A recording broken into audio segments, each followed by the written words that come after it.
Hi, I'm Geddes. I'm a medical geneticist at Riley Hospital for Children, and I'm going to go over some of the practical considerations of genetic assessment for patients with heterotaxy. And so our topics for today that we're going to try to address is how to talk about genetics with families, at least one approach, the overview of some of the genetic etiologies of heterotaxy and how heterotaxy develops, when to order genetic testing and what tests to order, and the role of a genetic counselor versus a medical geneticist. And when thinking about how to talk about genetics to families, I typically use analogy. And the analogy I use is a library analogy. So I say your genome's like a library, it has all the information that makes up everything that's you. It's organized into these sort of bookcases called chromosomes. You have 23 pairs of chromosomes, one comes from mom, one comes from dad. And on the bookcases are all the books, are all the genes. And we have over 20,000 genes, but we've associated disease with maybe a third of them. So we really have a lot to learn about genetics. And in addition to not knowing what all the genes do in regards to disease, we also don't know what all the changes do. So we really frequently will find variants or typos in our genes and in our genetic material. And most of them are benign or not disease causing.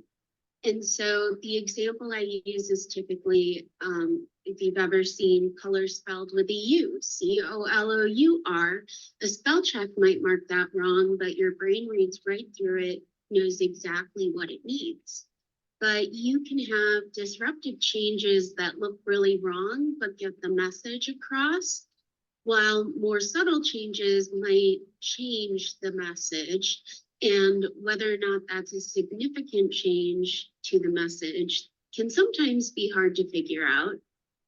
And then you can have, again, major disruptions that get enough of the message across. And that exact same change in a different place can disrupt the message.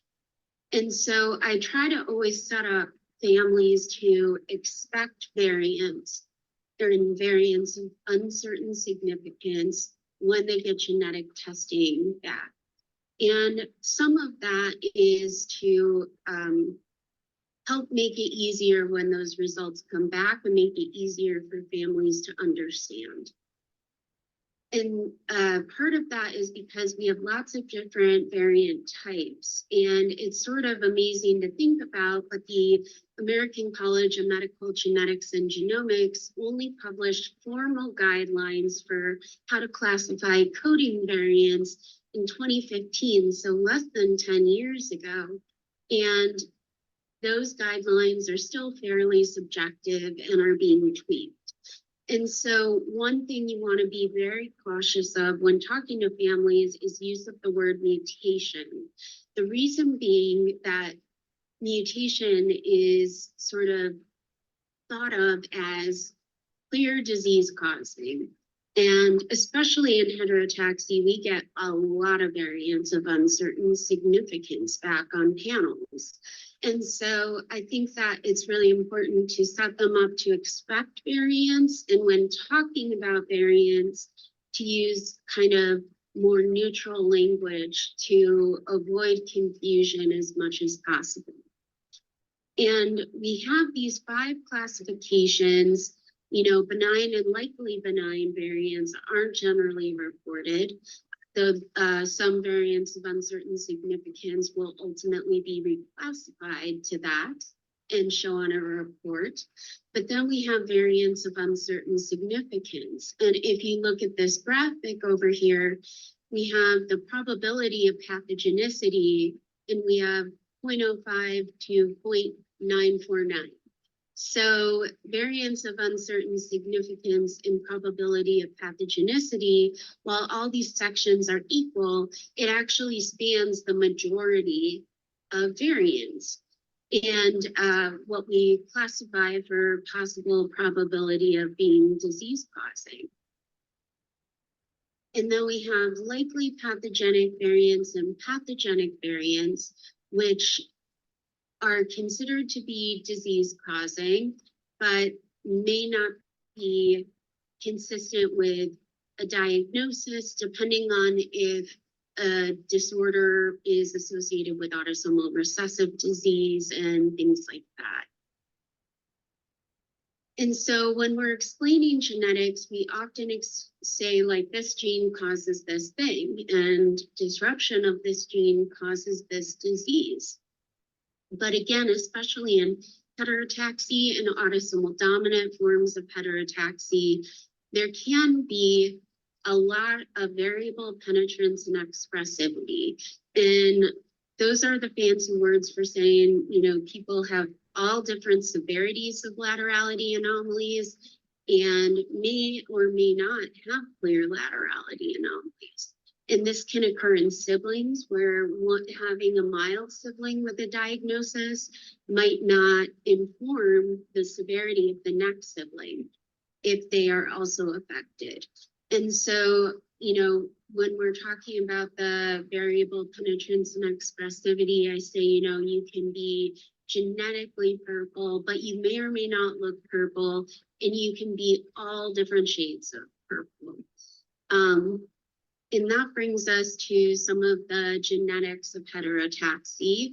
I think the first thing to review is what tells us left versus right. And so early in development, we have three ways that we define sides of ourselves. The one is anterior posterior, so head to tail. Dorsal-ventral is back to belly. And then we have the left-right axis, which is the one we focus on for heterotaxy. And so what really tells us left versus right? And so there is an organizational structure in early development that we call the node that's responsible for signaling left versus right to the different parts of the body, ultimate body, like the lateral plate mesoderm and organ primordia. And so, ultimately, we get those signals via a few ways, and they do rely heavily on ciliary function, both from a motor perspective, from actually sort of moving proteins and disrupting gradients and sort of signaling from that way, and a sensory standpoint of sensing those differences and then having responses based on what they're sensing in the environment. And the heart is the first organ that expresses laterality. So the heart is often disrupted in patients with heterotaxy. And that's one of the reasons why congenital heart disease and cardiac defects are heavily focused on in heterotaxy, even though not all patients with heterotaxy have cardiac anomalies. And then thinking about genetics of heterotaxy, there's also multiple ways to group the different causes. And one that I like to use is heterotaxy, to start, is heterotaxy the primary issue, or is it a symptom of something else? And then the other thing that can be important to think about, especially when thinking about testing, is what is the underlying type of genetic disruption? And so classifying heterotaxy, again, this figure sort of shows us, okay, first we want to determine, is this heterotaxy or these laterality anomalies a symptom of a different syndrome, or are they the primary issue? And so when we have them as a feature or symptom of another syndrome, those can be sort of broadly across different genetic types of anomalies. So we can have chromosomal anomalies, like trisomy 13 can have laterality anomalies. We can have copy number variants, like 22q deletion syndrome can be associated with laterality anomalies. We can have single gene disruptions, like primary ciliary dyskinesia and Bardet-Biedl syndrome. And then we can have, well, it's not associated with a syndrome and seems to be the primary issue on itself, which often are single gene defects and or multifactorial. And so heterotaxy can come in chromosomal anomalies, copy number variants, single gene defects, and be in inheritance patterns of autosomal dominant, autosomal recessive, and X-linked, and really just span the entirety of genetics and inheritance modes and anomaly types. And so another way that I like to think of it, which is kind of simplistic, is grouping it into primary patterning anomalies and primary ciliary dysfunction. And so I think that it's nice to think of things this way, because when you're thinking about ciliopathies and ciliary dysfunction, you can see a lot of different clinical implications of those, where a lot of times I think of patterning anomalies as, well, once you're born, however you developed, that's how you developed, and how your health goes from then on is often largely based on sequela of the congenital anomalies you may or may not have. Whereas the ciliary dysfunction, you know, that has different specific treatment guidelines, even in the syndromic forms like Bardet-Biedl. And so looking at when to order genetic testing and what to order, trying to sort of summarize the different types of genetic testing we have available is across the entire spectrum of what can cause heterotaxy is kind of overwhelming. And so we have our tried and true karyotype that only looks for large chromosomal anomalies and large structural anomalies. And those generally aren't helpful in patients with heterotaxy unless you have a really specific suspicion. Additionally, those can only be done in samples of actively dividing cells. So you can't do it with a cheek swab or anything like that, that extracts DNA. We also have chromosomal microarrays that look for genome-wide copy numbers, but they can't detect single gene disruptions or sequence variants like those positive of primary ciliary dyskinesia, which is a major changer in care. And then we have heterotaxy panels, ciliopathy panels, congenital heart disease panels, lots of different panel types to choose from. And those will look for sequence variants and typically deletions or duplications of their specific gene list. And so the utility of the panel depends on what genes are on it. And so you can have two heterotaxy panels from two different companies lined up side by side that end up with very different coverage of different genes and different potential disorders. The other thing to keep in mind with panels is they ask, are there changes in these genes? And especially with a large number of recessive disorders, ciliopathy panels and heterotaxy panels often come back with variants of uncertain significance. So again, when you're doing those, you want to really set your family up to expect some variants, some quote abnormal result, but it doesn't mean that you found an answer or even that that change means anything. And then as we get more into availability of genomic testing, we have exome and genome testing. And so especially for genome testing, it can detect genome-wide copy number variants and sequence variants. And the difference in genomic testing is the question that it asks is, are there variants that explain what is going on with this patient? And so you have to make sure that you're providing the lab with a really good description of what's going on with the patient.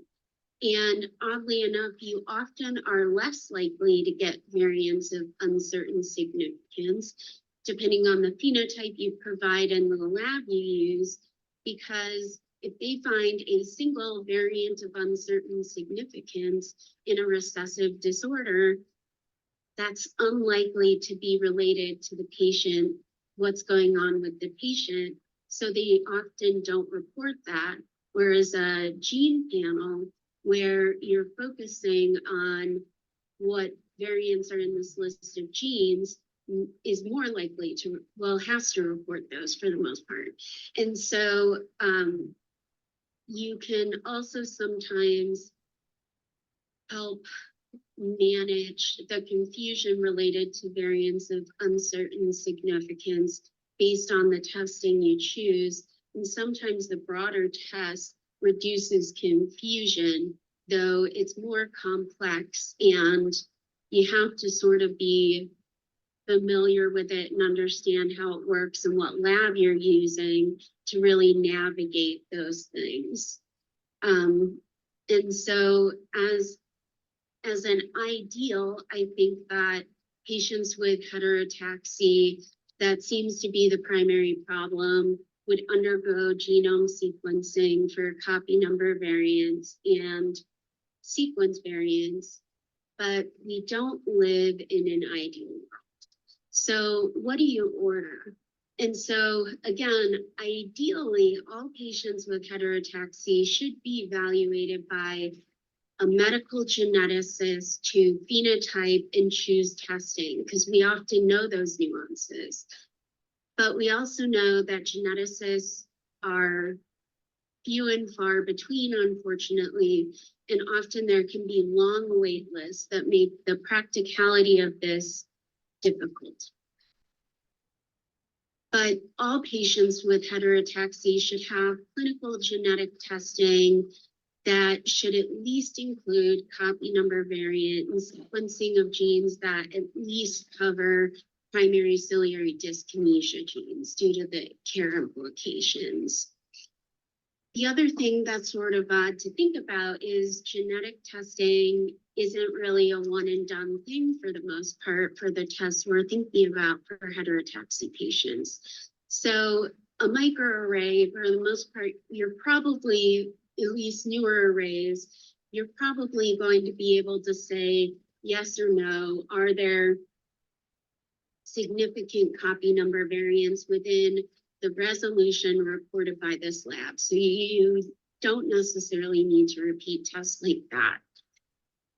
However, with sequencing, especially as we get newer technology and new knowledge, you can increase the potential for diagnosis over time, as well as increase the potential for accurate variant classification.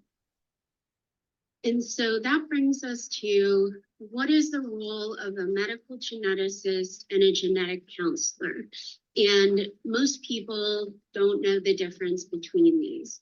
And so a genetic counselor is the hero of medical geneticists, and typically someone we partner with closely, but can be independent depending on resources.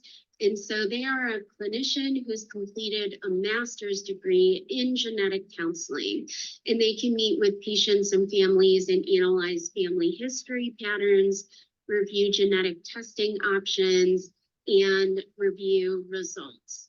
And they can help navigate the practical aspects of genetic testing regarding insurance companies and cost and those sorts of things, as well as the nuances of testing that we've sort of referenced. And then a medical geneticist is a physician who's completed a residency in clinical genetics and genomics.